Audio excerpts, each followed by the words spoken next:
past year, Ali has been instrumental on helping us transform this company. She helped lead us through 3 major acquisitions in 2016, in which, at the end of the day, those acquisitions will bring over $800 million of new revenue to Gannett. My favorite part of working with Ali is she'll tell you straight up how she sees things. And I really, really respect that in an executive. As a partner of mine, as a CFO, I need her to be able to have the confidence to tell me her point of view. Ali loves animals. She takes amazing care of her dogs. And on many, many trips, we've stopped on the sidewalk so Ali could engage the pet owner that was walking by or the animal. Dave has a great sense of humor, but he also is just a fundamentally good person. Think, if you will, of Toy Story. Dave is Woody. So Dave's ability to leverage our balance sheet, work with our investors, change out the entire shareholder base, has rewarded our company with a stock price that's gone up north of 20%. I'm hoping that a lot of people know how much Dave has committed to fighting and investing resources in curing childhood leukemia. He's passionate about Light the Night. We'll have walks this year, both in Reston and DC in the month of October. And I know he'd be delighted if everyone here tonight could join us. The most recent chapter in O-Power's history has been the sale of O-Power to Oracle.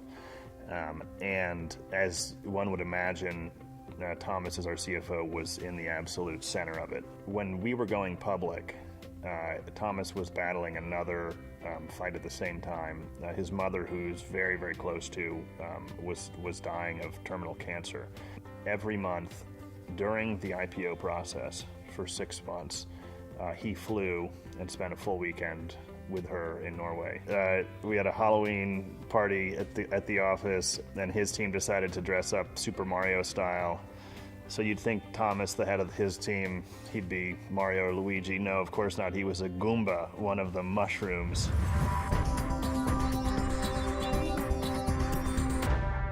You know, one of the most difficult things in startup companies is you're trying to build a business and you don't know how it's all going to turn out.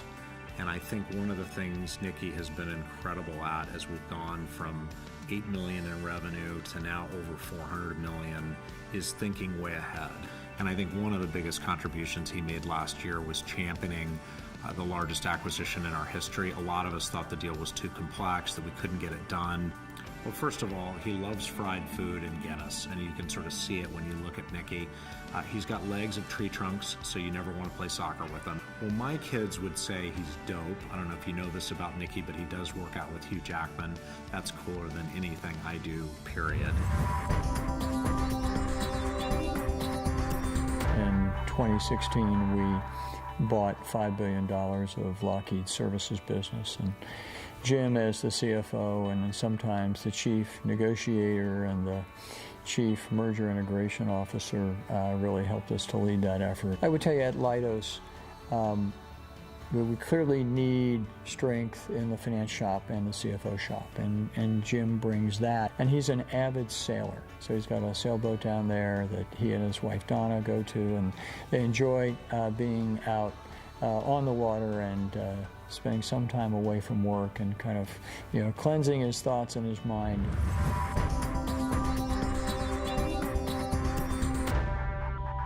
Paul was the first person I hired into CSC.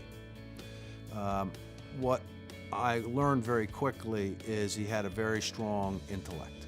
So he was able to think with me and come up with a lot of ideas, even though he didn't have any knowledge of the industry. But I could just see that intellect. We've embarked on a major set of mergers and acquisitions. He has been instrumental in helping to drive those. My favorite part, he's a partner. I completely trust him. I can share my thinking with him. He is very helpful in critiquing my thinking. He's not afraid to say, hey, Mike, I think that's wrong. Let me tell you why I think it's wrong. So he is the kind of guy that will not say yes just because I'm the CEO.